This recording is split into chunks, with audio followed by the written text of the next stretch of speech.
Hello बच्चों, आज हम आपके कोर्स में हैं प्रताप नारायण मिश्र का निबंध दांत पढ़ेंगे। और प्रताप नारायण मिश्र की एक खासियत है कि उन्होंने जो दैनंदिनी में काम आने वाले सामान्य से कह लीजिए अवयव, उन पर भी गंभीर निबंध लिखे हैं। तो क्योंकि दांत पर कोई निबंध लिख सकता है, ये उन्हीं की सोच हो सकती है और बड़ा ही मार्मिक निबंध है और बड़ा ही सटीक निबंध है। तो पहले हम इनका परिचय पढ़ते हैं। इनका जन्म हुआ था 1856 ईस्वी में और मृत्यु हुई थी इनकी 1894 ईस्वी में।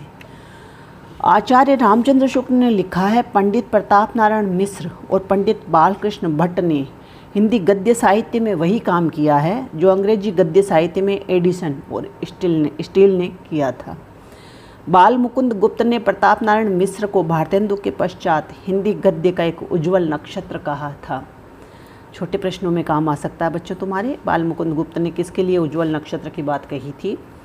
मिश्र जी ने 38 वर्ष की अल्प वय पाई, किंतु कवि, निबंधकार, नाटककार, पत्रकार, अनुवादक के रूप में उन्होंने जो विपुल कार्य किया वह अविस्मरणीय है। ब्राह्मण पत्रिका का संपादन करते हुए साहित्यिक पत्रकारिता का जो आदर्श उन्होंने प्रस्तुत किया वह आज भी अनुकरणीय है। प्रताप नारायण मिश्र का एक निबंधकार के रूप में व्यक्तित्व बहुत प्रखर है। अपनी पत्रिका ब्राह्मण के लिए उन्हें सामग्री जुटानी पड़ती थी तथा स्वयं उन्हें भी उसके लिए बराबर लिखना पड़ता था। पत्रिका के लिए नए नए विषयों पर उन्हें दूसरे लेखकों से लिखवाने पड़ते थे और उन्हें भी लिखने पड़ते थे। उनके निबंधों को पढ़कर लगता है कि वे किसी भी विषय पर बहुत मौलिकता के साथ निबंध लिख सकते थे। आश्चर्य होता है कि मिश्र जी कभी मूंछ, भौं, दांत, पेट जैसे शारीरिक अवयवों पर रोचक निबंध लिखते हैं, तो कभी द, त, ट जैसे हिंदी वर्णमाला के अक्षरों को लेकर निबंध रचना करते हैं, तो कभी फूटी सहे आजी न सहे, घूरे के लता बिन्ने कनातन का डोल बांधे, मरे का मारे सादमदार, अष्ट कपारी दरिद्री जहाँ जाए तह सिद्धि, लड़ते हैं और हाथ में तलवार भी नहीं जैसी लोकोक्तियों को अपने निबंधों का विषय बनाते हैं। कभी टेढ़ जाति शंका सब काहू, कली में केवल नाम प्रभाऊ जैसे अर्धालियों पर अपने विचार रखते हैं। कभी मुनि नाम च मति भ्रम, मूलंतारित कुतः शाखा जैसी संस्कृत उक्तियों को भी वे निबंधों में ढाल देते हैं। कभी बेगार, रिश्वत, देशोन्नति, बाल शिक्षा, धर्म और मत, हमारी आवश्यकता, गंगा जी की स्थिति, दशावतार, बाल्य विवाह, विलायत यात्रा, गोरक्षा जैसे शीर्षकों पर राजनीतिक, धार्मिक, सामाजिक आदि विषयों को अपने निबंधों में प्रतिपादित करते हैं। वे अपने निबंधों में राष्ट्रीय भावना तथा चेतना को अभिव्यक्त करते हैं। निश्चय ही मिश्र जी हास्य व्यंग्य प्रधान शैली में चलते फिरते विषयों पर निबंध लिखते हैं। अब इनको पूछा जा सकता है छोटे प्रश्नों में, प्रताप नारायण मिश्र की निबंध शैली किस तरह की है? तो हास्य व्यंग्य प्रधान निबंध शैली है। तथापि उन्होंने न्याय, सत्य, ममता, स्वतंत्रता, आत्मीयता, निर्लिप्तता जैसे अमूर्त और गंभीर विषयों पर संयमित और गंभीर शैली में निबंध लेखन किया है। मिश्र जी की निबंध शैली नितांत मौलिक है तथा वे निबंध के प्रतिपाद्य को पूरी विश्वसनीयता के साथ पाठक के समक्ष प्रस्तुत करते हैं। कहीं वे पद्य उदाहरण देते हैं तो कहीं कोई दृष्टांत देकर अपना मंतव्य स्पष्ट करते हैं, जिसे पाठक उनके निबंधों को आसानी से समझ लेता है। वे निबंधों में प्रचलित कहावतों, लोक में प्रचलित उक्तियों, संस्कृत, उर्दू, फारसी, अंग्रेजी की सूक्तियों का बार बार प्रयोग करते हैं और अपने निबंध को सरस बनाते हैं। आकार में उनके निबंध बड़े नहीं होते। उनके निबंधों में नाटकीयता, कल्पनाशीलता, स्वच्छंदता, हास्यप्रियता, व्यंग्य वक्रता, सजीवता, चपलता, लोकोन्मुखता, सूक्ति उक्ति बहुलता जैसे गुणों का आधिक्य है। इसीलिए उनके निबंध पाठकों के साथ तादाद में स्थापित करने में सक्षम हैं। हिंदी निबंध साहित्य को समृद्ध करने में मिश्र जी का योगदान अप्रतिम है, अद्भुत है, अनोखा है। आज हम उनके निबंध देखते हैं दांत। आखिर वो दांत के बारे में कहना क्या चाहते हैं। इस दो अक्षर के शब्द तथा इन थोड़ी सी छोटी छोटी हड्डियों में भी उस चतुर कारीगर ने वह कौशल दिखलाया है कि किसके मुंह में दांत है जो पूरा पूरा वर्णन कर सके। पहला ही उनका वाक्य हुआ ऐसा है, क्योंकि देखो दांत है वो छोटी छोटी मसूड़े जैसी हड्डियाँ, छोटी छोटी हड्डियों को लेकर के है, गूंथा हुआ है एक मुंह में, इस तरह की संरचना है दांत। तो वो कहते हैं ऐसा किसके मुंह में दांत होंगे, ऐसे किसके मुंह, कहते हैं हम कहते हैं ना देख लिए तुम्हारे दांत, तो कहावतों में कहते हैं हम, या फलां ने फलां के दांत पहचान लिए, है ना। तो वो कहते हैं दांत किसके ऐसी कह लीजिए कोशिश होगी या इस तरह की हिम्मत होगी कि इन छोटी छोटी हड्डियों के बीच में फंसे हुए सफ़ेद से छोटे छोटे दांत है उसके बारे में, उसकी कुशलता के बारे में कह सके।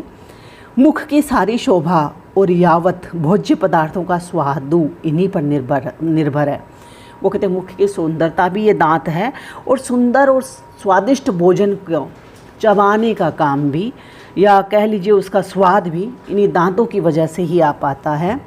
कवियों ने अलख मतलब होता है जुल्फ, भुरू यानी भौं, तथा बरूणी यानी कि हम जिसको कहते हैं ये आईब्रो आदि की छवि लिखने में बहुत रीति से बाल की खाल निकाली है। रीति काल के कवियों ने बहुत सारे लिखा है इसके बारे में, पर सच पूछे तो इन्हीं की शोभा से सबकी शोभा है। लेकिन दांत, वो कहते हैं दांतों से ही सबकी शोभा है, या न तो अगर बहुत अच्छी भौहें हो, माना कि बहुत अच्छी उसकी घनी जुल्फ़ें हो, और बड़ी ही बरूनी मतलब ये पलकें हो, लेकिन इन सब से अगर दांत नहीं है मुंह में तो फिर इन सब की कोई शोभा नहीं कहलाती हैं। जब दांतों के बिना पुपला सा मुंह निकल आता है तो चिबुक यानी ठोड़ी एवं नासिका एक में मिल जाता है।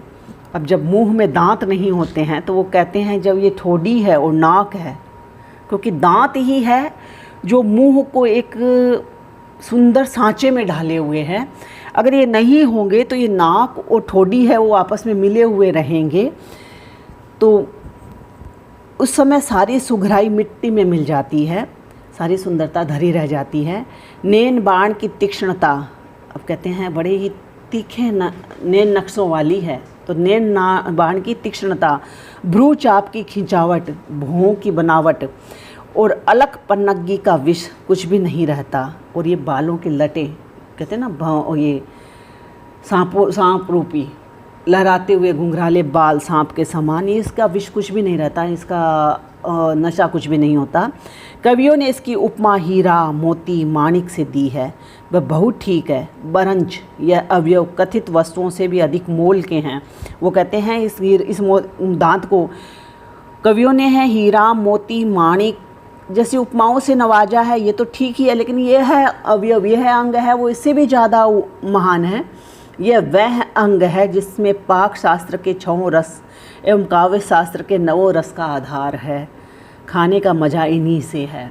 पाक शास्त्र, क्योंकि अगर दांत नहीं हो तो कैसे बता पाओगे आप, तो निगल करके, ठीक है आपकी जीभ ने, आपकी जीवहा ने उसका स्वाद लिया हो, लेकिन वो चबा करके उसका रस लेना और उसका आनंद लेना और वो सब चीज़ें नहीं हो पाती है। तो पाक शास्त्र का है 6 रस और काव्य शास्त्र के 9 रस में जो ये दांतों का वर्णन किया गया है, इसका बनावट तो इन दांतों की वजह से ही है।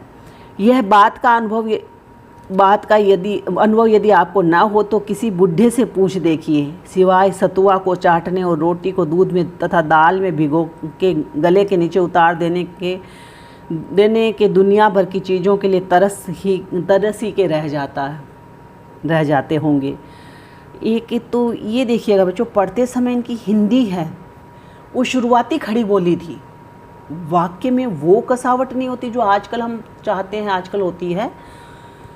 तो ये वो कह रहे हैं कि अगर आप मेरी बात का अनुभव नहीं मानते हैं, विश्वास नहीं करते हैं, तो ये अनुभव भी करके देख लेना, किसी बूढ़े से ये पूछ लेना जो सतुआ यानी सत्तू चाटता हो यानी कि पीता हो और दूध में या दाल में रोटी भिगो करके उसको निगलता हो, उससे पूछ कर देख लेना कि वो सब बता देगा स्वाद के लिए तरसना क्या होता है।